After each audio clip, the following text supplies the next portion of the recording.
muvuge amashirezo y'umukama n'umutima wanyu wose, mukengurukire Imana Data muri byose na hose, ku izina ry'umukama wacu Yesu Kristo, izina rya Data n'irya Mwana n'irya Mutima Mweranda. Nimuhorane umukama.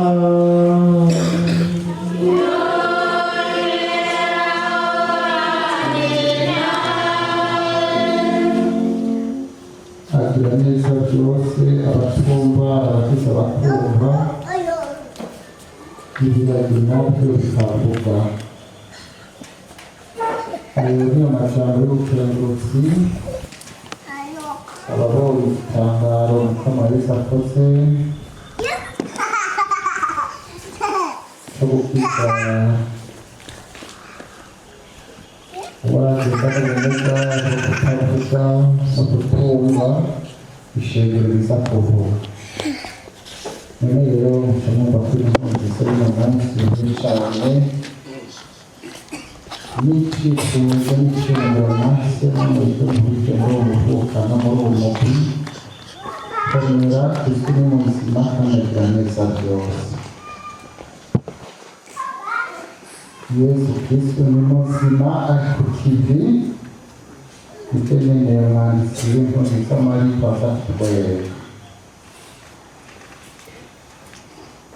Nuko rero nahisemo guca mu makanda yiwe, guca mu makanda ya Yesu uwo mugiraneza arangwa no kugira ineza haciye hose. Mugabo mwabanje kubivoma mu ntimatima y'ijambo ry'Imana, mwamaze kuzirikana inyandiko nyeranda zitwerekeza n'ibikorwa twokora kugira ngo dushimishe Imana. Inkoko ya misa namaze kugucifuza amafise nuko musenguruka tuvuga by'urukundo mwashoboye kurangura n'ingano umukama Yesu kugira umukama yababaye hafi na kare cyane, akabahunda ubukomezi bwiwe, akaburiza ubukomezi bwa Mutima Mweranda we soko y'ineza yose. Aho mwaciye hose abantu bagiye babona ko Imana iri ku kivi muri mwebwe. Kenguruka Imana rero muri kamisa, kenguruka n'uburyo bwo kongeza dusaba umukama Yesu iramutuba hafi.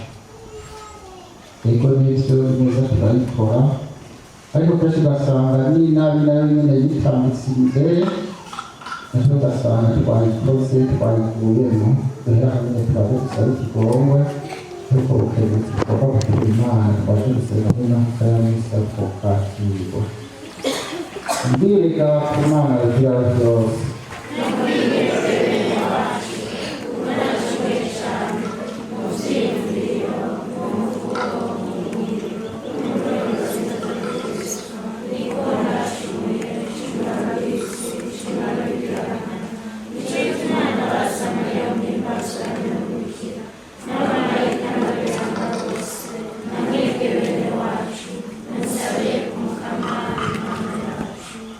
Imana rugira byose bitugongwe, maze niyamara kuturekura ibicumuro byacu iduhe ubuzima budahera.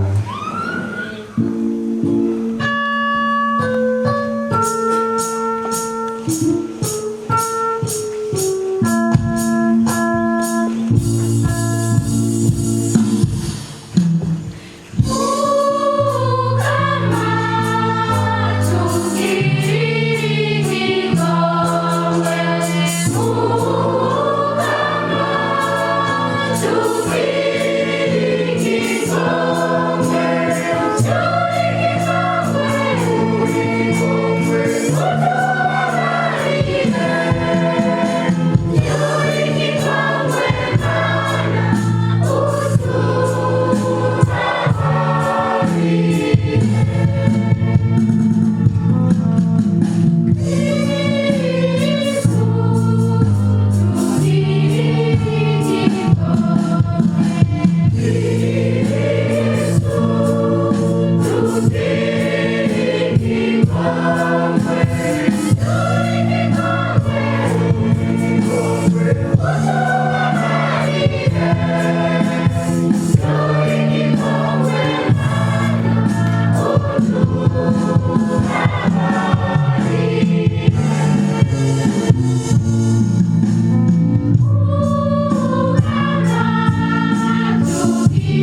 dusabe. Mukama ubuntu bwawe wabumvira abasazi bawe bari mu makuba, turagukengurukira rero ko imbabazi watugiriye. Turagusabye rero twifashe rito mu bw'isamari yose kugira ngo tugukore iminsi yose mu kanyamuneza. Tubisabishije Yesu Kristo Mukama wacu.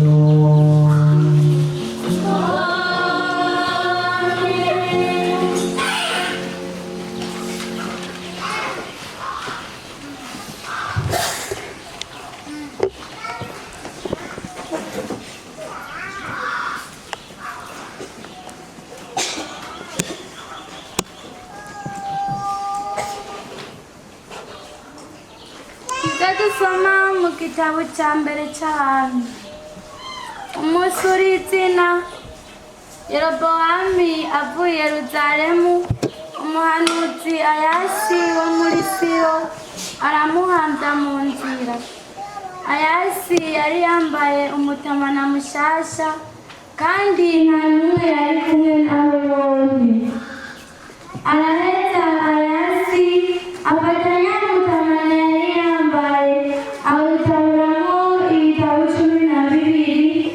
Araheza abarira Yerobowamu ati, twari ibitabo 10 kubw'Umwuka w'Imana ya Isirayeli yavuze ati, ngiye gutabura ubwami mbukure mu minwe ya Salomo, nguremo imiryango 10. Ariko kubera umusatsi wanjye Dawudi no kubera igisagara cyanjye Yerusalemu yitoreye mu miryango yose y'Isirayeli, nzomusigarana umuryango umwe. Uko niko Isirayeli yatandukanye n'umuryango wa Yuda gushika n'ubu. Iryo ni ijambo ry'Umukama. Twitahize duti, ngiri ry'Umwuka w'Imana yacu. Iwawe ntihabe hakigarika imana cy'igitirano, ntusenge imana ya kavantara. Ni jyewe Umwuka w'Imana yawe, nagukuye mu ntara ya Misiri. Intara yanjye ntiyanyumvirije, Isirayeli ntiyasubije ku mutima. Nabarekeranye agatimatare kabo, nabo bakurikira iryabo risa. Ese bane y'intara yanjye yumvira, iyo Isirayeli yirukira, abansi babo ntubarigise muri uwo mwanya, kandi ntubundagaje abayidorombanya.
Akirana ubwitonzi rya jambo ryatewe n'umwebwe, iryo rizokiza imitima yanyu.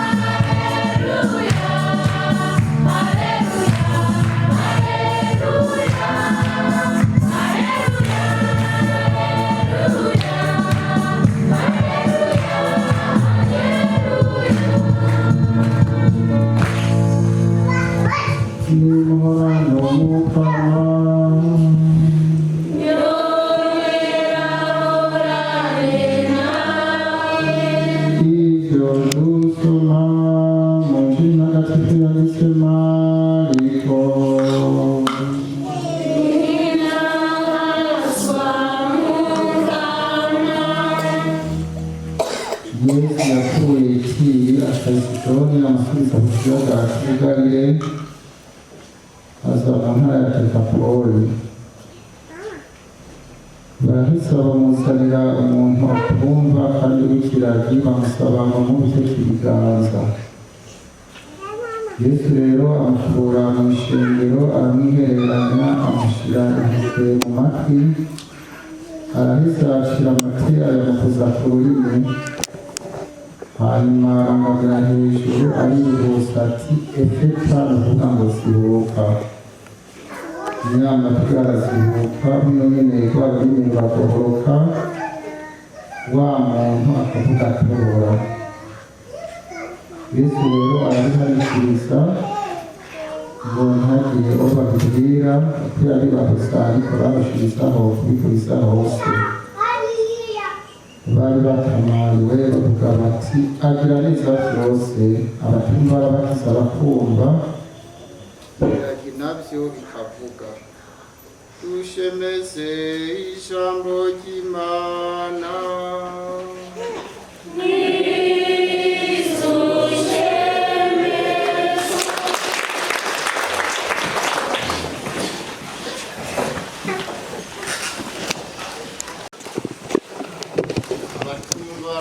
Bakumva,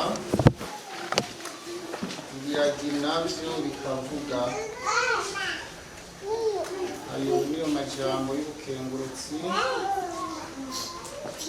abari bahejeje kubona ikimenyetso Yesu akora bahise batangara.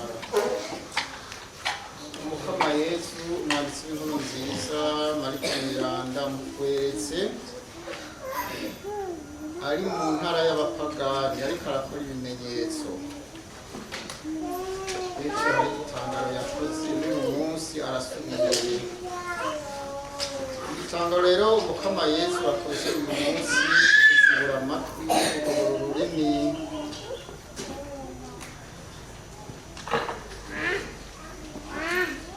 Uyu yari yavutse atumva kandi atabona, agikoreye kandi umupagani. N'uyu munsi kandi umukama Yesu yasubiriye kumanyurira akabunda umukate w'abana. Agira neza vyose,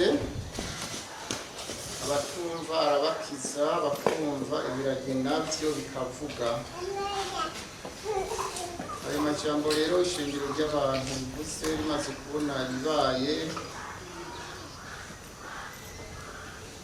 yari yaravuze ubwa mbere n'umuhanuzi Izaya, aho tuzirikana mu kigabane cya 35:6 avuga ubutumwa bwa Mesiya. None rero umunsi bwa Izaya bwavuze birarangutse uno munsi mu maso bene amakungu babona. Agira neza vyose abumva, abatumva arabakiza bakumva, ibiragi navyo bikavuga. Utumva birababaza cane, kuko umuntu atumva agira intimba yo kumenya ivyo bari babomboranya iminwa bariko baravuga.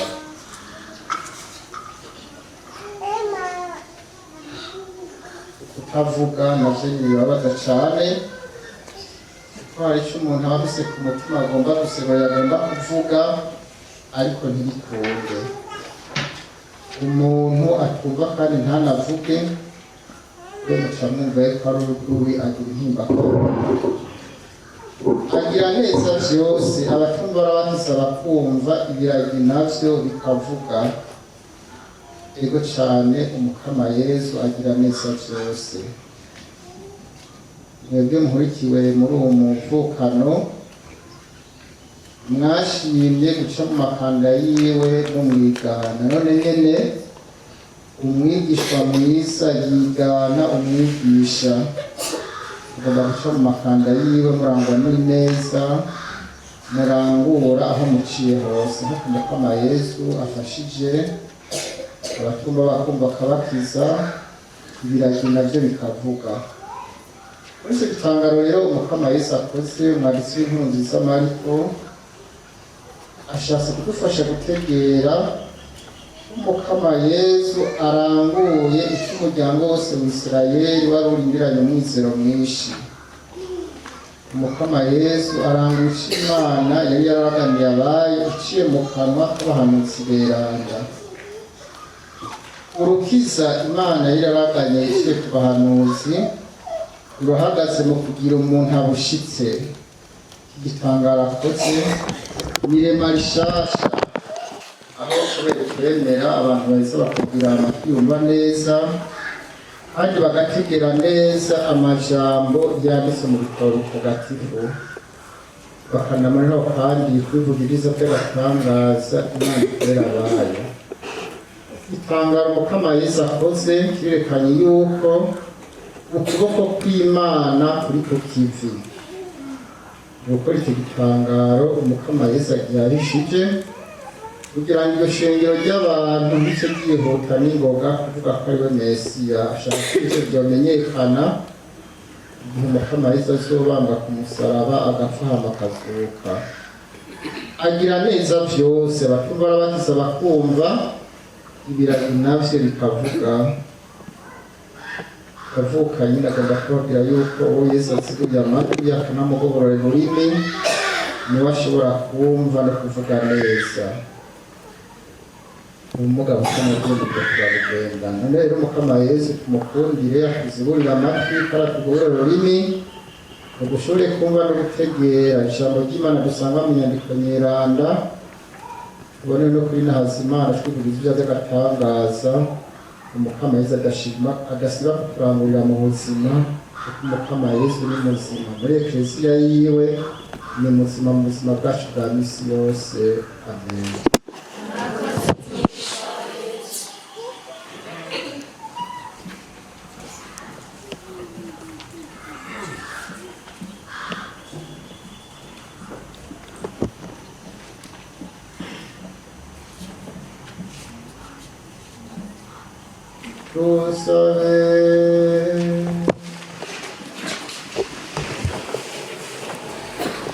Bene wacu dushyire hamwe twese bikakambira Umukama tubaza abantu bose amahoro ku isi kandi azobarose ubuhirwe mu ijuru.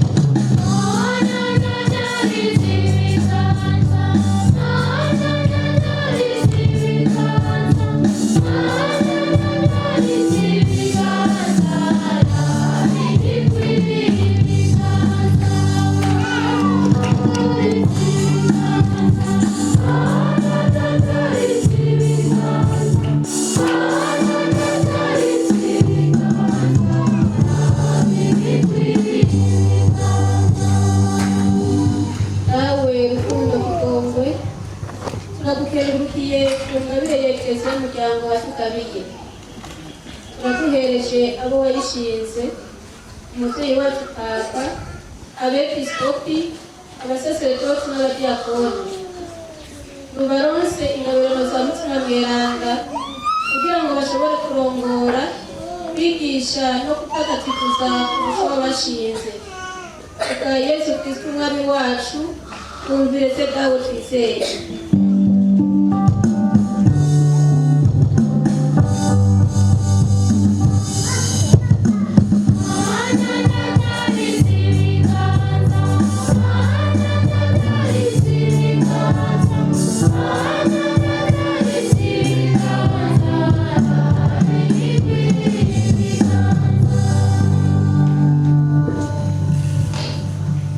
Mweranda, turagushimiye cyane kuko waduhezagije igihugu c'amavukiro. Turagusabye uhezagire abarundi bose, uhe ubwenge n'urukundo abo bose batoye ngo babe indongozi zacu. Twese tugusabye kuramba no kuroranirwa, kandi tukwihereje ngo uduteye iteka twame dukora ibitunganye. bwa Yesu Kristo umwami wacu mutama n'ukumvira.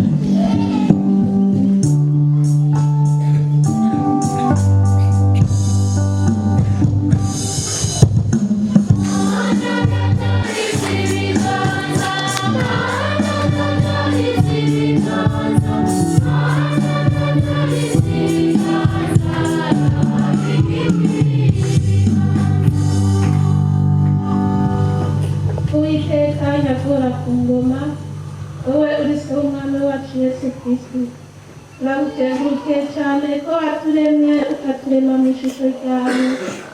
None kunda utwakirire abo bose bababaye ku mutima no ku mubiri, abarwaye, abagowe, imfubyi n'abapfakazi. Mubagirire neza, ukuboko kwawe kubabeko, maze ubahe icyo umutima wabo wifuza, urukiza urubarose, eka twese uturose ibyiza umutima wacu n'umubiri wacu ukeneye. Turabigusabye mukama mutwumvire.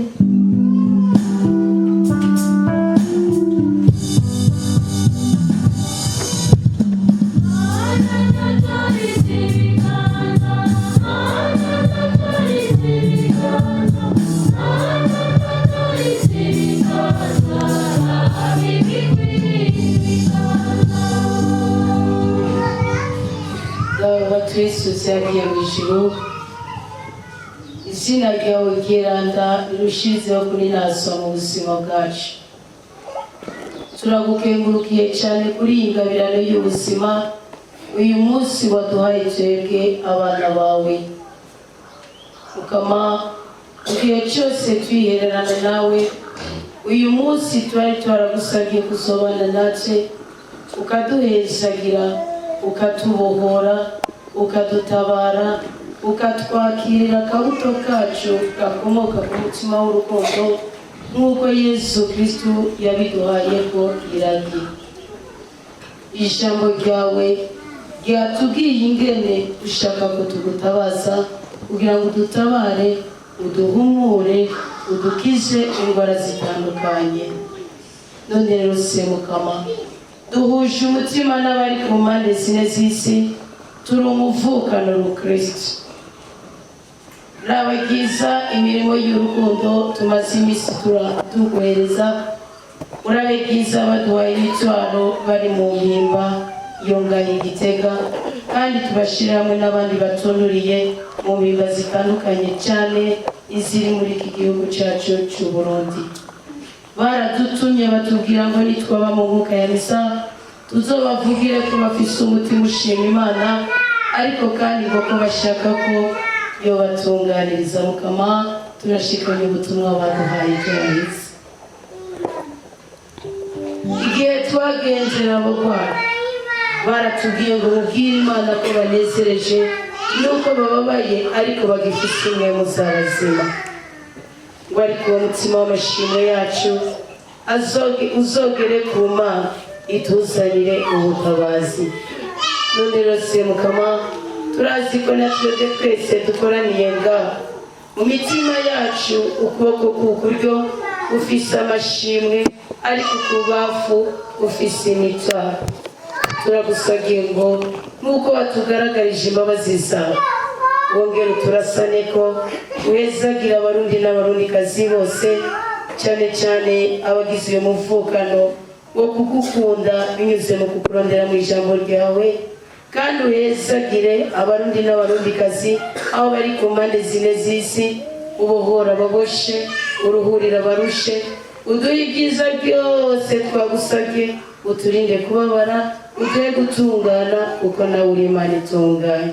Twihetse kuri Yesu Kristo umwami wacu, umukiza wacu n'umucunguzi wacu, turagusabye twumvire Mukama.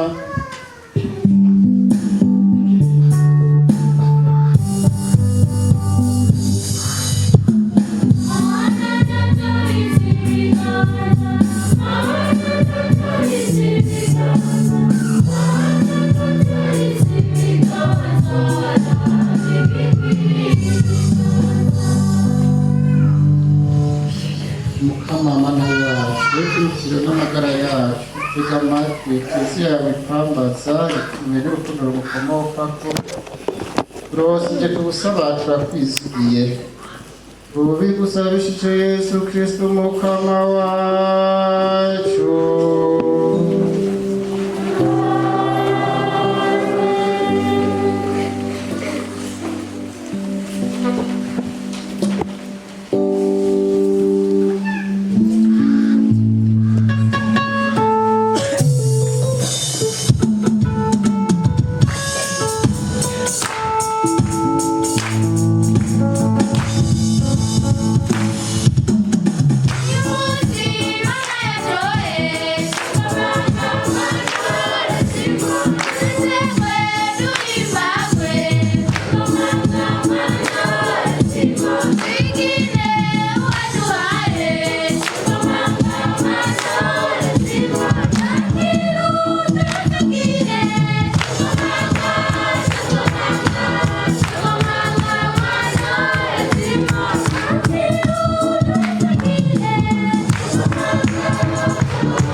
umusore bene wacu kugira ngo ishikanwa ryawe rishire ariko rwanyu rishime n'Imana data rugira byose.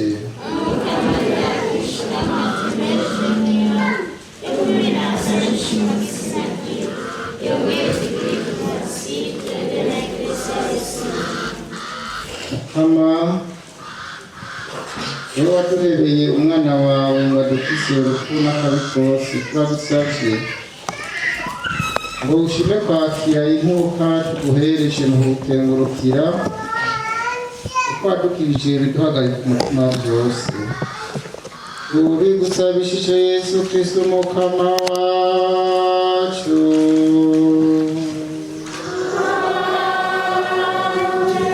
Horane umukama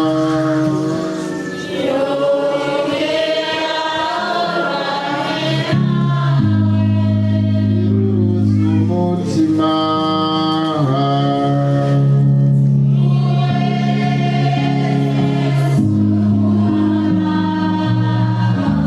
nidushimira umukama Imana yacu.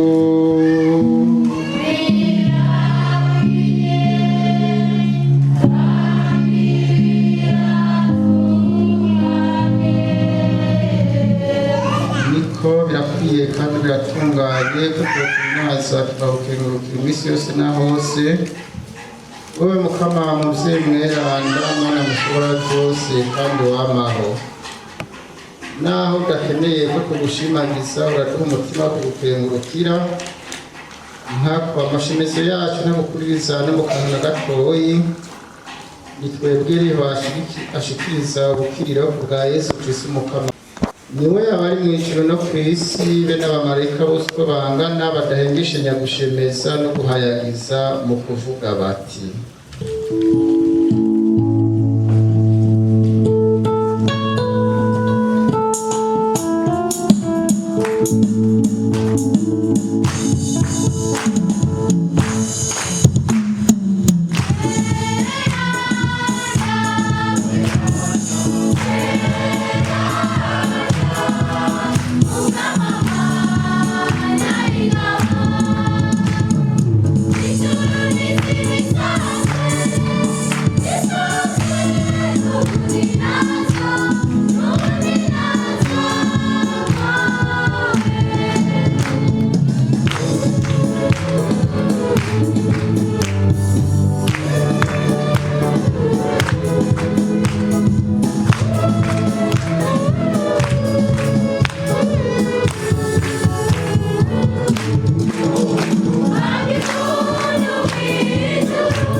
gukengurukira arawumanyura awuhereza abigishwa biwe avuga ati burye mwese iki n'umubiri wanje uza gutangwa ku bwanyu.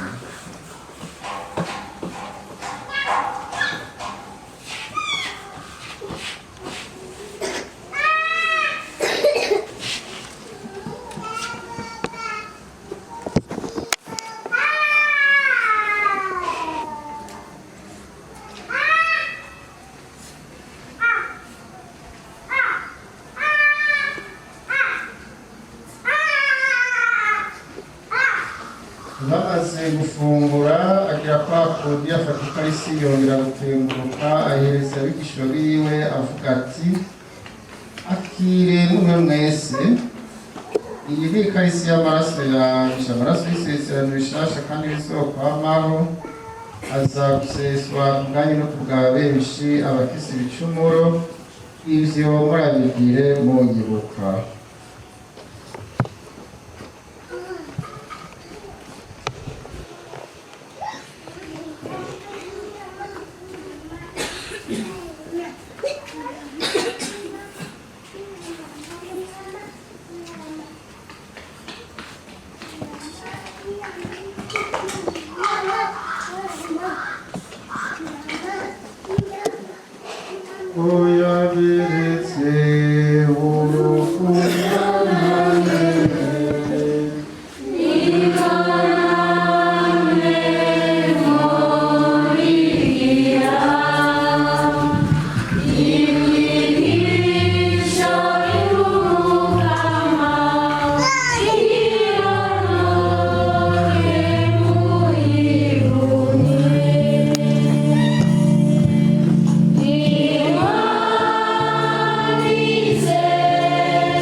Kwemera n'agatangaza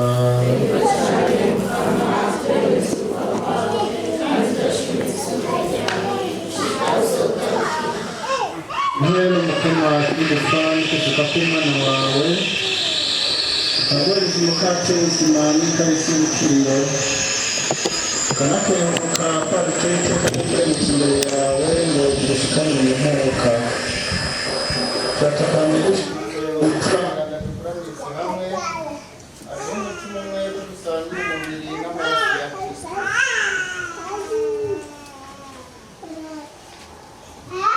Ibuka Mukama Ekleziya yawe yahe kw'isi yose uyizuze mu rukundo.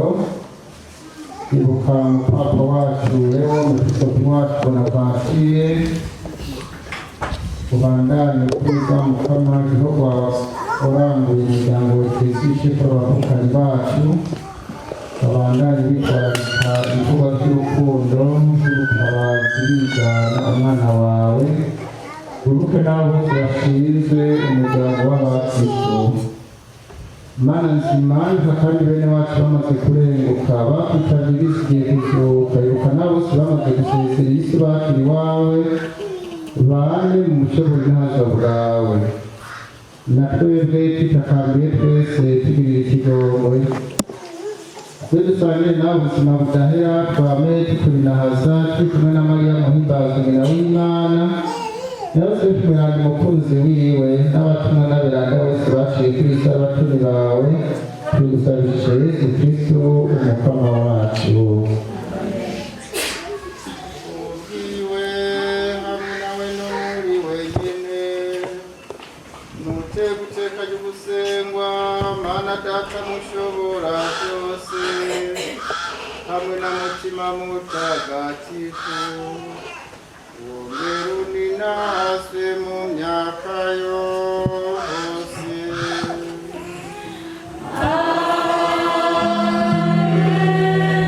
Nk'uko twabigishijwe n'Umukama, arakabidutegereza, turubahutse kuvuga duti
mukama turakuzamira udusaka bitoze dutabaza amahoro muri iyi minsi turimo maze tugirire impuhwe wamudukingira igicumuro twari mu itekane ritagira inkomanzi turindire ubuzima bw'ijuru n'ihindukira ry'umucunguzi wacu Yesu Kristo.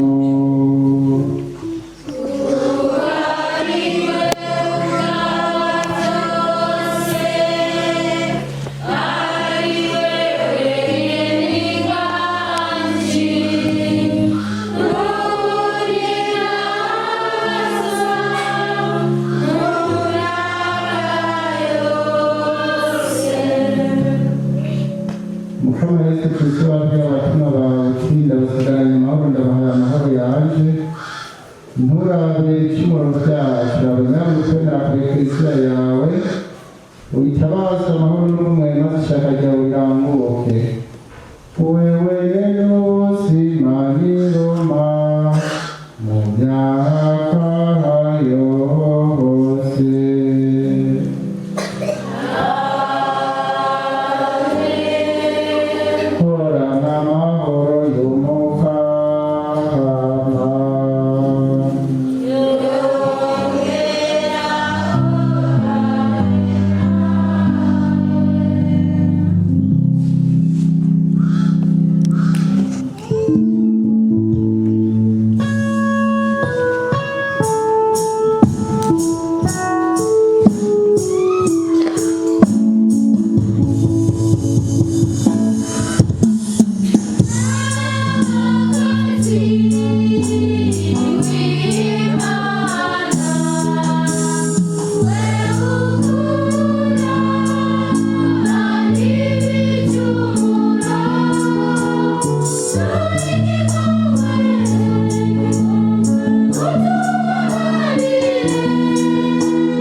ngira ngo twiyungukire n'umutima wanje wose kuko wateze amatwi amajambo yanje.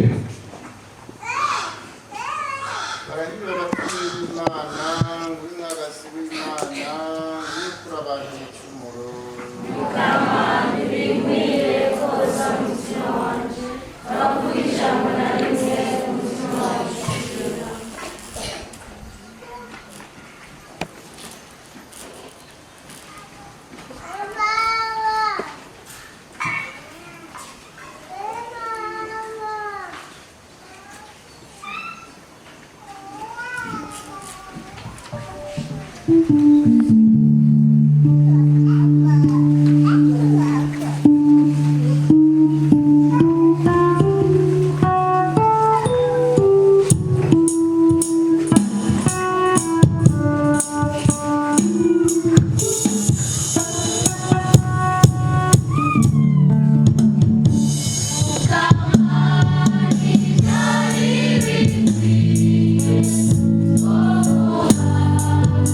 Oh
byose kubw'umukate w'ubuzima warashatse kwereka abasozi bawe ntibafitiye mu kubakora mu mbuto z'igicumuro no mu kubasubiza amagara kunda gufashishwa mu gutera imbere mu kwisigira ubunazwa twemereye tubisabishije Yesu Kristo umukama wacu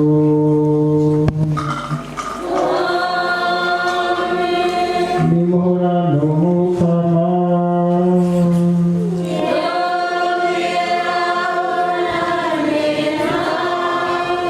Imana rugira byose data na mwana na mutima mweranda nibahezagire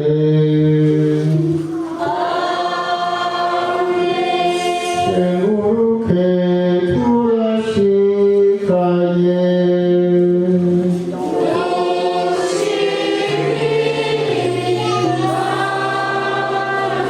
Mukuru mandani mubwira amafaransa neza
Nitamuona, nitamtumia